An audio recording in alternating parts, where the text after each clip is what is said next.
The letter had said nothing about the cold. Miriam Hale had read it so many times the paper had gone soft at the folds, the ink fading where her thumb had pressed the same lines over and over on the 3-week journey from Cincinnati. It was a practical letter, the kind a man writes when he's better with axes than words. The advertisement had promised steady wages, a cook's position at a remote trapping and lumber claim in the Montana Territory, a cabin with a real floor, and no expectation of anything beyond honest work. The man who wrote the letter, one Caleb Voss, had listed his requirements plainly. A capable cook, someone who could manage a larder through winter, someone who would not be frightened by isolation. If you're enjoying this story so far, don't forget to hit the like button and subscribe. Drop a comment telling me where in the world you're watching from. I love hearing from you. He had underlined that last part. Miriam had not told him about the envelope she was carrying, the one she'd found tucked inside the lining of her travel trunk the morning she packed to leave, sewn there with small, careful stitches by hand she recognized. She had not told him because she didn't know yet what it meant, or whether it was her news to carry at all. She'd simply set it at the bottom of the trunk beneath her spare dress and her mother's Bible, and she had traveled north and west into a country that got bigger and colder and quieter the further she went, until the stagecoach left her at a crossroads outside Pinecroft with a trunk, a carpetbag, and the name of a creek she was supposed to follow for 4 miles until she saw smoke. She saw the smoke before she saw the cabin. It rose straight and gray against a sky the color of pewter, and the smell of it reached her through the pines, wood smoke, and something sharper, pine pitch and iron, the smell of a place that had been lived in by one person for a long time. The trail opened into a clearing, and she stopped at the edge of it without meaning to. The cabin was larger than she'd expected. Logs stacked tight and chinked with clay, a covered porch running along the front, a stone chimney pulling steady smoke. Behind it, a lean-to for animals, and beyond that the tree line, dark and dense and enormous, the kind of forest that makes a person understand in the body what the word vast actually means. A man was splitting wood in the yard. He had his back to her, his axe rising and falling in a rhythm so steady it seemed almost mechanical, and he was larger than the advertisement had prepared her for. Not in the swaggering way of men who want to be noticed. Just large, the way old trees are large, like the size had come from years of doing necessary work in hard country. He heard her, or sensed her, the way people who live alone in wild places develop an awareness of disturbance the way animals do. He stopped mid-swing and turned. His face was weathered, dark-bearded, and not unkind. He looked at her the way a man looks at something he's been waiting for and is not entirely sure has arrived. He set the axe head down in the dirt. "You'd be the woman from Cincinnati," he said. "Miriam Hale," she said. "You'd be Mr. Voss." He nodded once and walked toward her with his hands at his sides, not reaching for her trunk the way a man trying to make an impression would, just walking steady, taking her measure without apology or artifice. "The trail give you trouble?" he said. "No more than expected." He picked up her trunk without asking and carried it toward the cabin. "There's stew on," he said over his shoulder. "Elk. It's been on since noon, so it ought to be decent." The inside of the cabin was spare and ordered in the way of a man who has learned that disorder costs him in a place where everything costs him. A single long table, 2 chairs, a rocking chair near the fire that was older than the others and showed it. A shelf of tools, a shelf of books, their spines worn and warped from years of being read in damp cold. A cast iron stove that was the finest thing in the room, black and solid and radiating a heat that hit Miriam after the cold of the trail, like something she hadn't realized she needed. Caleb Voss set her trunk in the corner and turned to face her. "Cook's quarters are through there," he said, nodding toward a door at the back. "Small room, but it's got a window and its own wood stove. I keep it stocked." Miriam looked at the door, then back at him. "Through the winter," he said, and there was something deliberate in how he said it. Careful, like a man laying out the terms of something that mattered to him. "You'd have the run of the kitchen. I'll take my meals here. I'll be out trapping or cutting 4 days a week, sometimes 5. What you do with the rest of your time is your business. I'm not looking for company. I'm looking for someone who can put a decent meal on this table and keep the larder from running out before March." "That's what I was hired for," Miriam said. He looked at her for a moment with an expression she couldn't quite read. "Most women who answered the advertisement," he said, "didn't last the first week once they saw the country. Then they weren't the right women for the position, she said. Something moved at the corner of his mouth. Not quite a smile. The suggestion of one, arrested before it arrived. Stew's on the left burner, he said. Bread's in the box. Help yourself. I've got work to finish before dark. He took his coat from the hook by the door and went back out into the cold, and Miriam stood alone in the middle of Caleb Voss's cabin with the smell of elk stew and wood smoke around her and the envelope still at the bottom of her trunk, and she thought, well, this is the shape of it, then.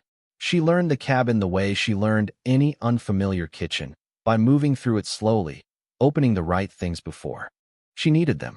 The larder was well stocked by the standards of this country. Flour, salt, dried beans, smoked venison hanging from the ceiling hooks, a crock of lard, root vegetables in the cold box. She found jars she didn't expect, blackberry preserves put up in good wax seals, dried sage tied in neat bundles, a small pot of rendered tallow alongside a can of good coffee. Someone had kept this larder with care. She stood in the doorway of it for a moment, reading the evidence. Caleb Voss had not put up blackberry preserves. She was nearly certain of that. She said nothing about it. She made biscuits and a proper supper to go alongside the elk stew, and when he came in at dusk with cold coming off him like weather, she had 2 plates on the table and coffee poured, and he stopped just inside the door and looked at the table for a moment before he said anything. You didn't have to do that, he said. I was hired to cook, she said. Sit down before it gets cold. He sat. He ate without ceremony, the way a man eats who has been genuinely hungry in the field and doesn't think about meals except as fuel. But she watched him, the way she watched things she was trying to understand, and she noticed the moment the biscuit registered something beyond appetite. He stopped, broke a second piece more slowly, chewed it. You put something in these, he said. Dried sage, she said. From your larder. He looked at the biscuit. He didn't say anything more, but he ate all of them. The days settled into a shape quickly. He was out before light most mornings. She had coffee ready and a tin of something hot, biscuits or cornbread or johnny cakes, on the back of the stove where it would keep. He never said thank you for this, but he also never left without eating it, which she understood to be the same thing. She kept the stove, kept the larder, worked her way through the state of the kitchen the way a careful woman works, systematically and without fanfare. She reorganized the dry goods. She located a leak in the root cellar roof and patched it with planks she found in the lean-to. She found, in the back of the larder on a high shelf, a tin box of dried rose petals and a child's sock, very small, knitted from green yarn, worn at the heel. She put them back exactly as she found them and did not touch them again. The first real conversation happened at the end of the second week. A storm had come in from the north, the serious kind, the kind that shuts down the whole enterprise of going outside, and he'd spent the day inside doing the work that bad weather forced indoors, sharpening tools, mending a harness, reading by the fire. Miriam had been at the table working through a mending pile of her own, a dress hem and a torn apron, and for hours they occupied the same room without speaking, which was its own kind of ease. It was him who broke it. You're not what I expected, he said. She kept her needle moving. What did you expect? He was quiet for a moment. Someone frightened, he said. The ones who answered before. All of them frightened before the snow even came. Frightened of the quiet, mostly. The quiet doesn't frighten me, Miriam said. No, he said. I can see that. Another pause, longer. Why not? She thought about how to answer that honestly, without saying more than she intended. I had a loud life before this, she said finally. A house full of other people's needs and other people's noise. The quiet here feels like something I didn't know I was waiting for. He looked at her across the fire. It was the most direct look he'd given her since she arrived, the kind that's actually trying to understand something rather than simply assess it. You're not running from something, he said. It wasn't quite a question. No, she said. I'm running towards something. She paused. I just don't know its name yet. He turned back to the fire. She kept sewing. The storm worked the roof and the walls with the methodical patience of something that had all winter and knew it, and the fire inside threw its gold light across the cabin's small warm world, and neither of them said anything more, but the shape of the silence had changed. November came in deep and serious. The snowpack on the mountains above the tree line gleamed on clear days like something the sky had set its teeth into. Caleb came back from a 3-day run to the eastern traplines with a frostbitten left ear and 3 good pelts, and Miriam made him sit by the stove while she pressed a warmed cloth to the ear and told him plainly that he ought to have worn the heavier hat. "I know where the hat is," he said. "Then you ought to have worn it," she said. He sat still under her hands and said nothing, which she was beginning to understand was how he accepted care, with stillness, with the kind of quiet that isn't resistance but is the closest he knew how to get to gratitude. "The woman who put up the blackberry preserves," Miriam said, not looking at him, keeping her attention on the cloth and his ear. "How long has she been gone?" He was still for a long moment. "For years this January," he said. "I'm sorry. Her name was Ruth." He said it the way people say the names of the dead when they've been careful about not saying them for a long time. Carefully, like something they're not sure their voice can hold. She was from Pennsylvania originally. She hated the winters. But she stayed. "She kept a good larder," Miriam said. "She kept everything," he said. Then, quieter, "I never moved her things. I kept telling myself I would." Miriam took the cloth away and looked at the ear. The redness was coming down. "You don't have to move them on anyone else's schedule," she said. He looked up at her. She was closer than she'd been, standing over him, and he had to tilt his face to meet her eyes, which put him at a rare disadvantage, and he seemed to know it. And instead of looking away, he held her gaze with the steadiness of a man who's decided to. "The sock in the tin box," he said. "In the high shelf." "I put it back," she said. "I didn't disturb it. We lost a child," he said. "Before Ruth. Between the second winter and the third." He said it plainly, without performance, the way a man states a fact he has long since finished trying to make sense of and has only to carry now. The boy lived 4 days. Miriam sat down in the chair across from him. The fire moved between them, casting and recasting both their shadows. "I didn't know," she said. "No reason you would." "Is that why she left?" Miriam said, and then, immediately, "I'm sorry. That's not my question to ask." "She didn't leave," he said. "She got sick the following autumn. Fast kind." His jaw worked briefly. "She was gone by November. I came in from the trap lines, and she was already gone." The stove ticked. Outside, the wind moved through the upper branches with a low, almost musical sound, the sound of a country that doesn't modify itself for human feeling. "I haven't told anyone that in 4 years," he said. He said it with an edge of surprise in it, as if the words had come out before he'd approved them. "You don't need to say anything more," Miriam said. "I know." He looked at the fire. "I wanted to say it. If you're hooked on this story, make sure to subscribe and turn on notifications so you never miss an upload. Your support means everything and helps me bring you more emotional stories like this one." There was a man in Pinecroft named Aldous Creech. Miriam had heard his name in passing from the stagecoach driver on the way in, the kind of name that gets mentioned the way weather does, as something to be aware of, as a condition of the terrain. Creech ran the only trading post within 40 miles and held paper on 3 of the smaller claims in the valley. He was, the driver had said with the particular neutrality of a man describing a rattlesnake's habitat, the kind of person who's very useful right up until he's not. He arrived at the cabin on a clear afternoon in late November with a pack horse and a smile that was doing too much work. Caleb was out. Miriam was at the stove. She heard the horse and went to the door and looked at him, and he looked at her, and the smile recalibrated slightly, recalculating something. "Didn't know Voss had taken on help," Creech said. He was a man in his 50s, well-fed in a way that most men in this country weren't, with the complexion of someone who stayed near a warm fire more than he worked in the cold. "He has," Miriam said. She stood in the doorway and did not invite him in. "Miriam Hale," he said, as if verifying something. "From Cincinnati." She felt something shift in her chest, not quite cold, but not warm either. "That's right. I heard." His smile remained at its fixed position. "I make it my business to know who's moving through this territory. It's a matter of practical interest in my line of work." He leaned forward on his saddle horn with an ease that was calculated. "How are you finding the posting? Voss treating you fair?" "Fairly," she said, "and I'm satisfied." "Good, good." He looked past her into the cabin with an attention she didn't like. "You tell him Aldous Creech came by. I've got a matter to discuss with him about the Eastern line. Paper matter. He'll know what I mean." "I'll tell him," Miriam said.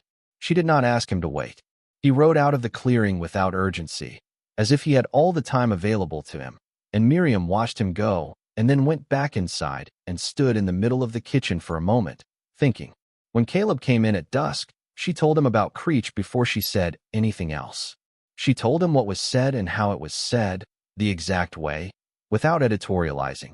The way she'd been taught to report things by a mother who believed that accurate information was its own kind of respect. Caleb's face went still while she talked. Not with surprise. With recognition. He's been at the Eastern Line before, Caleb said. Twice last winter. Claimed he was checking on a trapper he had paper on. But the trapper he named hasn't worked that territory in 3 seasons. He was looking at the cabin, Miriam said. He's looking at the land, Caleb said. He sat down at the table with his hands flat in front of him. The Eastern Line sits above a creek that runs year-round. Good water. There are 3 men in this valley who've been trying to get their hands on it since I first filed the claim. Creech is one of them. He's the one who's patient about it, Caleb said. The other 2 aren't. He looked at her directly. Has he come by before? When I've been out. That was the first time, she said. He nodded slowly. Tell me if it happens again. I will, she said. And then, because she'd been thinking about it since the sound of Creech's horse leaving the clearing, she said, he knew my name. Where I was from. Caleb went still. He told you that. He said it the way a man says something he wants you to know he knows, Miriam said. Not in passing. With intention. The silence that followed had a different weight than their usual silences. Caleb's hands on the table tightened slightly, then settled. I'll go to Pinecroft Thursday, he said. There's a man there, Hendricks, who keeps the land registry office. I want to make sure all my filings are tight. Is there reason they might not be? Miriam said. They're tight, he said. But men like Creech look for gaps, and sometimes they find gaps that weren't there before. She set a plate in front of him. He looked at it, then at her. You're not frightened, he said. No, she said. I'm paying attention. There's a difference. He ate, and she watched him, this man who had been alone with his grief and his land for 4 years, eating the food she'd made in the kitchen his dead wife had stocked, and she thought about the envelope at the bottom of her trunk that she still hadn't opened, and she thought about what it might mean to be the person who carries someone else's secret into a place and finds that the place has its own. The envelope had been sewn there by her former employer, a Mrs. Cecelia Voss, who had employed Miriam as a household cook in Cincinnati for 3 years before her death that autumn. Cecelia Voss, née Hartwell, originally of Pennsylvania, who had spoken of the mountains in the way people speak of places they've left unwillingly, with a longing that comes out sometimes when they're tired and their guard is down, who had kept a small photograph on her dressing table of a cabin Miriam had once admired, and Cecelia had said only, that was my brother's, in the mountains, which she had taken to mean the photograph was dear to her. Miriam had not made the connection to the name in the advertisement. There were Vosses enough in this country. She had answered the advertisement because she needed work and the terms were clear and the position was remote, which suited her present need for a particular kind of quiet. She had arrived in the clearing and stood at the edge of it and looked at the cabin from Cecilia's photograph, standing in front of her in the reel, and understood. She had not told him. She was waiting to know why Cecelia had sewn the envelope there, waiting to understand what she was supposed to do with it. She opened it on a Tuesday in December, alone at the kitchen table while Caleb was out. Not because she'd decided the time was right, but because she'd been carrying it long enough that the not knowing had become its own kind of weight. Inside was a letter in Cecilia's handwriting, fine and careful and distinctive, the hand of a woman who'd been well educated and had kept the habit of precision. It said, he does not know about the deed transfer. I kept it from him because I was angry, and then I kept it from him because I was ashamed of being angry, and then I kept it from him because I didn't know how to go back. The timber rights on the eastern 40 acres were transferred to my name in the first year of our marriage when my father died and the estate was settled. I never recorded the transfer with the territory registry because we were separated by then and I didn't want him to know I had it. There is a document in the Cincinnati title office under my maiden name, Hartwell, that gives me, and by extension my estate, the timber rights above the East Creek on Caleb's claim. If Aldous Creech has found this, he can file on those rights. He would be taking from my husband something my husband has worked for, using my foolishness as his instrument. Tell him, whatever it costs. Tell him. Miriam read it twice. She folded it and sat with it in her hands. Cecelia Voss had not known Creech was already moving. She had not known that the Eastern Line was under pressure. She had written the letter as a thing to be delivered eventually, a confession with no deadline. The deadline had arrived without her. Miriam was at the table when Caleb came in from the cold. She looked at him across the room. She had a decision to make, and she'd already made it, which was perhaps not the same thing as knowing how to say it. "Sit down," she said. "I need to tell you something about your wife." He went still in the doorway. The cold came in around him, and she watched his face move through a series of things before it settled into the particular stillness she now recognized as his version of bracing. "My wife has been dead 4 years," he said carefully. "She was my employer in Cincinnati," Miriam said. "Before she died. I didn't know when I answered the advertisement. Not until I saw the cabin. I know how that sounds. I need you to let me finish before you decide what to do with it." He sat down. She put the letter in front of him. He read it the way he'd read everything she'd ever watched him read, slowly, completely, without skipping. She watched his face and did not look away from it because she thought he deserved to have a witness to what this cost him, even if he didn't want one. When he was done, he set the letter down very precisely on the table. "She had the timber rights," he said. "Under her maiden name," Miriam said. "In the Cincinnati office. Creech may have found the filing. That's how he knows the land.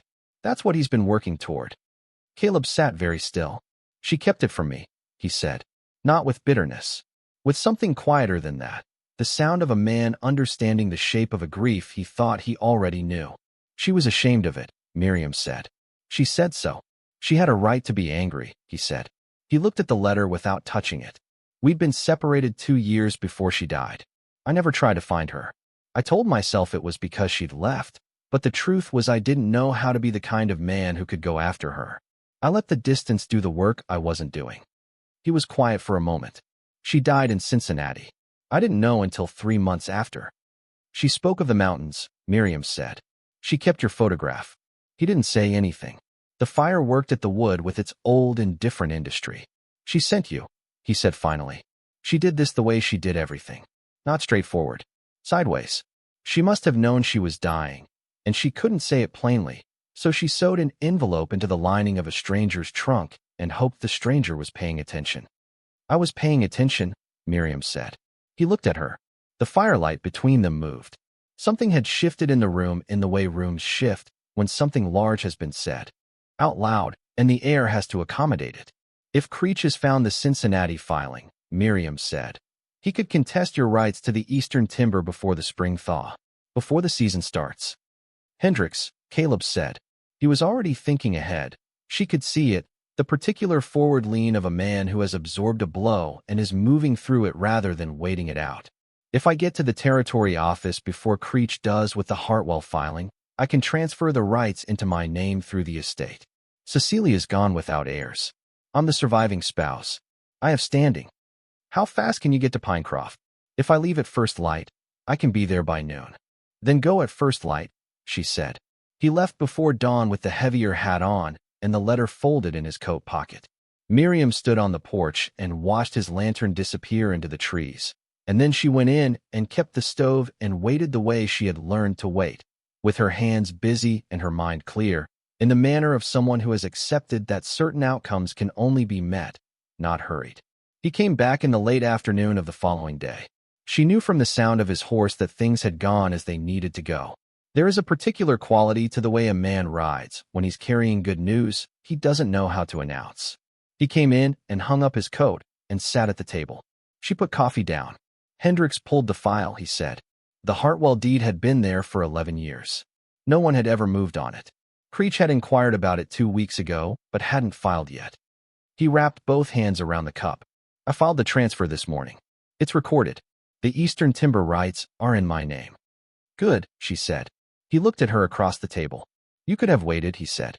"You could have told me about Cecelia in Cincinnati before you ever came out here. Written a letter. Sent the envelope some other way." "I thought about it," she said. "Why didn't you?" She considered the honest answer. "Because I wasn't sure the letter alone would be enough. Because a person ought to be looked at when they're hearing something that matters. Because your wife asked me to tell you, and I thought the least I owed her was telling you in person." He was quiet for a long time. The stove ticked. The wind moved along the roof in its low old voice. "She chose well," he said. "When she chose you. She chose someone she thought would carry the thing carefully," Miriam said. "I hope I did." "You did," he said. He looked at his coffee. "Then, with the particular care of a man who is about to say something he has not said in a very long time. I don't want you to leave in spring. Miriam was still. I know what I hired you for, he said. I know the terms and I know this is not what either of us arranged for. But I've been alone on this land for 4 years and I'd forgotten what it was to have someone who pays attention. He looked at the table, not quite at her. Not to me, especially. I don't need tending. But to the things that matter. To the things that ought to be said and the right way to say them in the right time. He looked up. You pay attention to all of it. I do, she said. I'm not asking for anything you're not willing to give, he said. I just want to ask, before the winter's over, whether there's anything here for you worth staying for. Miriam looked at him.